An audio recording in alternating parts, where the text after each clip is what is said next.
అమ్మాయి కోసం నడి రోడ్డుపై థార్ ఫైట్. విజయవాడలో ఇద్దరు యువకుల వీరంగం కలకలం రేపింది.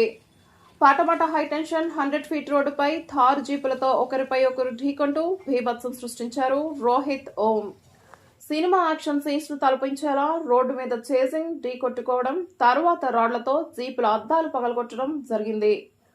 ఘటన సమయంలో కారులో ఓ యువతి ఉన్నట్లు సమాచారం. ఈ హంగామాతో భయాందోళనకు గురైన స్థానికులు, వాహనదారులు పరుగులు తీశారు. సమాచారం అందుకున్న పోలీసులు ఘటనా స్థలికి చేరుకునేసరికి ఒకరు పరారయ్యారు. మరో యువకుడిని అదుపులోకి తీసుకుని విచారిస్తున్నారు. ప్రస్తుతం పరారీలో ఉన్న లింగమనేని రోహిత్ కోసం గాలింపు కొనసాగుతోంది.